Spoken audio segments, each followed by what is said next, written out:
All right. So, yeah, that's all what it is, right? So, how many of you, in a time when you had to start over, realized that you didn't do very good at creating enough support for yourself?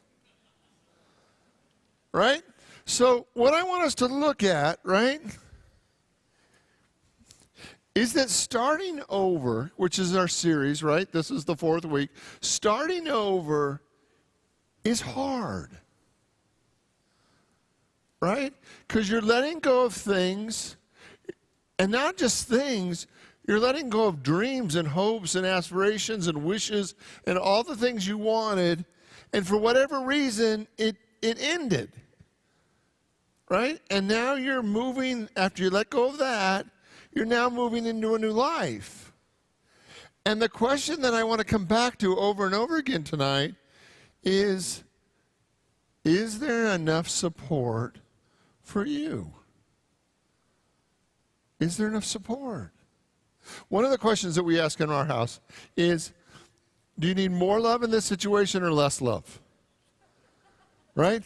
So that's one of the standard questions. When something going on, and one of us will say to the other one, do you need more love in this moment or less love? And there's never been a time when one of us has said, oh, really, I just need less love. Really, less love would just fix everything right now. Less love, really just back it off a little bit. Less love would just make me happier, right? That there's never a time when less love and less support really is helpful. Now, how many of you have had support that didn't really feel like support? Right? How many of you have had support that was so non-supportive that you just decided that you weren't going to do support anymore? All right? So, I'm not talking tonight about that crazy, weird support that doesn't really feel like support. I'm talking about genuine, to your heart, all the way in support. Right? So that you get to be completely supported. Completely supported. So, I want to talk about support at 4 different levels. I want to talk about physically, I want to talk about emotionally, I want to talk about spiritually, and I want to talk about mentally. Now, usually we talk about mental, somewhere higher up the thing, and we talk about spirituality last. I want to talk about mentally last, and if it doesn't work, oh well, but that's why I want to go there. Okay, so let's start with physical. When we're going through times of great change,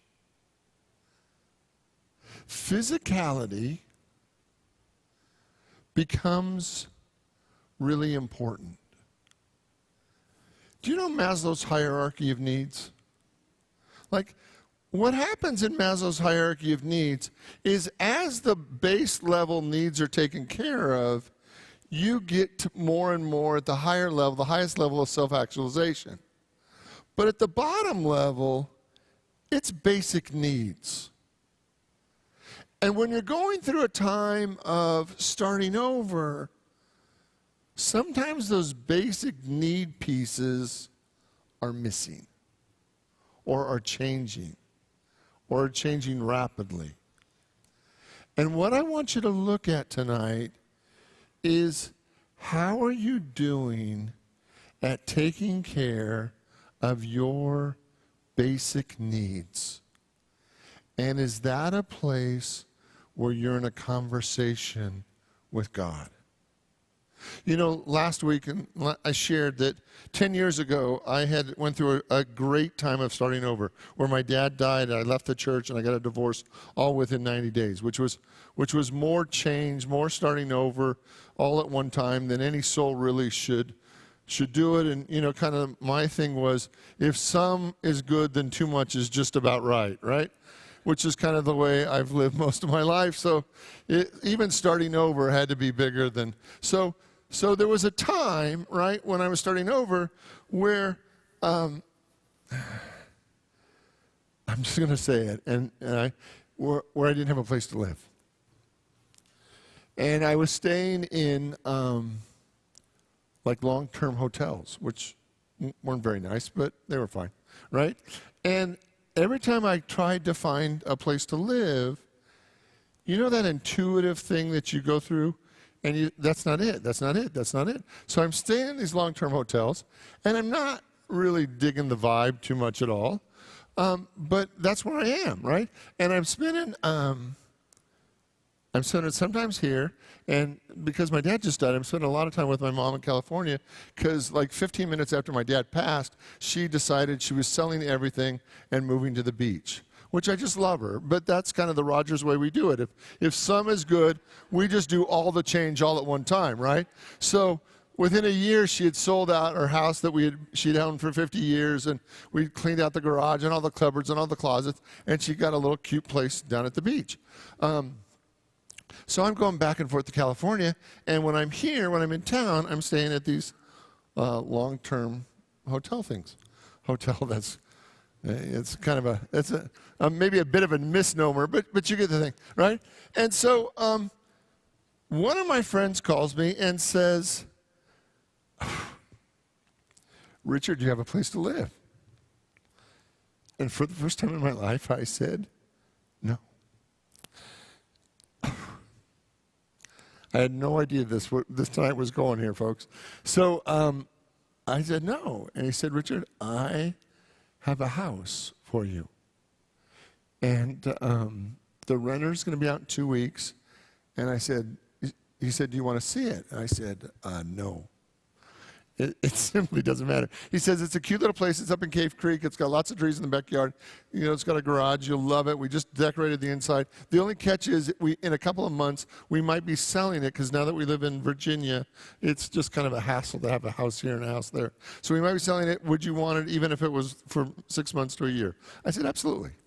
Right? So he said, and it should be available in 2 weeks, because then I was going to California to help my mom for 2 weeks anyway, and so it would be perfect. I'd be back and thing. And so it's kind of like, okay, universe, I get it, right? I kept wanting to push and like find a place to live, and every place I went to look at it wasn't it. And then this thing just opened up, and it just was perfect. And so on the trip to California, I'm helping my mom, and we're doing all this stuff. And I then go on a silent retreat up to Santa Barbara, and just because I needed to get away. And on my way out of the silent retreat, I turn on my phone, and there's this call from another friend who says, Richard, and she had moved out of town like a year, 2 years before, and she said, I've got a storage unit with furniture that, I've got a whole household of furniture, and I've got a few boxes of my personal stuff. I'll give you all my furniture, and you can just send me my personal stuff to me where she was on the East Coast. And it was like, okay, great, like perfect. So I come back from California. I have a new place to live, beautiful, beautiful new place to live, and all this amazing free furniture. And there was only one catch. I had to tell somebody I didn't have a place to live. That what I want you to see tonight is that when you're starting over, sometimes you have to say things and be in places that you never thought you would be. And if you're willing to say it out loud, if you're willing to ask for help, there's a whole lot more help out there. But if you stay stuck in your pride, you're out. Right? So one of the things I want you to look at tonight is where in the place in your life are you not asking life, the universe, God, the people around you for physical support? Where do you need more help? Where do you need to be more blessed? Where do you need more physical support in your life? Because I believe it's out there. I believe it's available.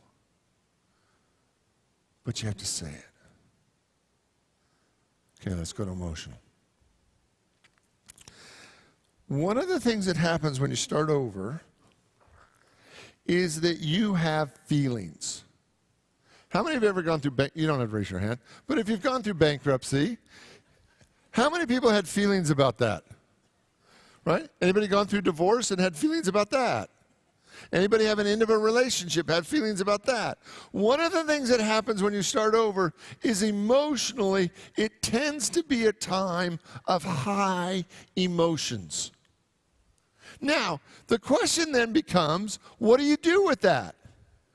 And in the context of support, what do you do when you have a lot of feelings that sometimes you can't process them fast enough? I'm going to suggest tonight that you actually have to share them out loud. Right? Now, I know we all want to journal them and we all want to take them into prayer, and that's all really nice stuff, right? But I'm going to tell you that I think the best way to process a lot of feelings fast is to say them out loud to somebody else who loves and cares about you and will love you right there. Right? Because what's happening in times of change, and when you're starting over, it's a deep time of change. What's happening is you're having so many feelings every day that if you're not expressing them on a regular basis, they're backing up on you. And backed up feelings just get weird. Right? That's a spiritual term. They just get weird, right? Right? And so what happens is when they start backing up on you, you're no longer a clean flowing channel for God's good. You're now backed up, and it gets weird and gets weird and weird. So what I want you to look at is, do you have a group of people or some people or a handful of people that on a daily basis you can talk about what you're feeling so that you get to get it out of your system? Like, okay, so today I'm angry. Today I'm scared. Today I'm depressed. Today I'm overwhelmed. Today I'm happy today. Right? Like, so do you have a place as you're walking through this time of starting over, these times of great change, where you get to download all your feelings as quickly and as easily as possible in a place that will just love you? I found this great men's group. And every Tuesday night I would go to this great men's group and I would just tell the truth. This is what's so for me today. This is what's so for me today. This is what's so for me. And these amazing men would just love me right there. They didn't need anything from me. They didn't want anything from me. They just loved me. Some of you even knew who I was before I walked in the door. They didn't hold it against me.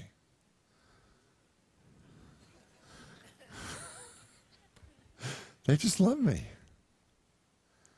So what I want you to see, that if you're starting over, we have to design in support. We have to design in a place where you go over and over again, either to a person or to a group of people that you go to over and over again and tell the truth, what's going on for you, and see if they can just love you right there. Because the more you share it, the more you get it out, the better you feel. Okay? Emotional support. Let's talk about spiritual support.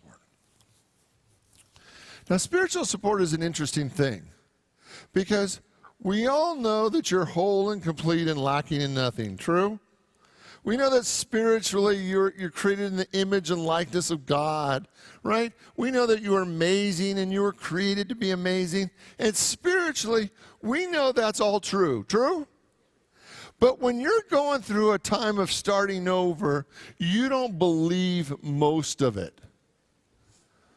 Right? You just don't believe it. You don't believe that you're amazing. You don't believe that you can do it. You don't believe, you've lost the ability in that moment to really believe in yourself because you're going through so much change. It's hard to believe in yourself. You need people in your life who you can pick up the phone and say, do you still believe in me? Do you still believe in me? Do you still believe that I can get there? Do you still believe that I can have a happy life? Do you still believe that this is possible? Do you still believe that I can be successful? Do you still believe in me? I mean, remember my friend Daniel Nahmod. You know Daniel Nahmod. So Daniel Nahmod, I don't know how many times I called him and said, Daniel, so I just need to know, do you still believe in me? He said, yes, Richard, I still believe in you. He said, do you believe that I can get through this? And he said, Richard, I don't know how you're going to get through it, but I believe that you can get through this, that you are greater than this, that you are wiser than this, and you are stronger than this, and it's not always going to be this hard. And I absolutely needed to hear that. I absolutely needed to hear that. Because sometimes it was so hard to believe in myself. Sometimes it didn't even make sense to believe in myself. And having somebody outside of me that either I could hear in his voice or look in his eyes, and he just kept believing in me, made all the difference in the world. So one of the things that I want you to look at is who's supporting you emotionally and who's supporting you spiritually. Because sometimes the people that support you emotionally don't always do a good job spiritually. They can believe in your humanity, but they don't always see your spiritual potential. And what I want to make sure is that you have both. That you have people in your life that will just love you when you're in your depths of your human experience and rah, rah, rah, rah, and that will just love you right there. And I also want to make sure that you have people that believe that you're not going to get stuck there. That this isn't the end. This is the end of a chapter, but it's not the end of the book. And they believe that you're going to keep on, keeping on, until you get to your end, which isn't today. And so today, do you have people in your life who believe in you? Who you can pick up the phone and say, I'm struggling. Do you still believe in me? I'm struggling. Do you see that I'm greater than this? And they just believe. Because believing makes a difference. And sometimes we can't believe for ourselves. It just seems too big. It's too overwhelming. And we need somebody outside of us that we can just reach up and they just still believe for us. And the last level of support I want to talk about is mentally. Now, mentally, it looks like, we should be fine, right? You just think good thoughts and everything keeps going, right? Has anybody ever had a difficult time thinking good thoughts? Right? Like sometimes when you're in a time of change, thinking good thoughts is hard. You're supposed to, right? Everybody knows that being positive is better, right? Everybody raise your hand if you know that that's true. Being positive is better. Being positive always beats being negative. If you've been around somebody who's negative or being around somebody who's positive, I choose positive, right? It's just easier, it's more fun. And sometimes, mentally, we get a little sideways. True? And that's why we have to be around positive, inspiring people to keep our mind going in a good direction. I mean, that's one of the things this ministry offers over and over again. This service, this ministry invites people that we can come every week, every Sunday, every Wednesday, and you can hear a thought, an idea that is greater than sometimes we hold for ourselves. That mind game that we sometimes have to play with ourselves is in the presence of somebody else's inspiration, goodness, spiritual presence, reminds our mind that it's going to be okay.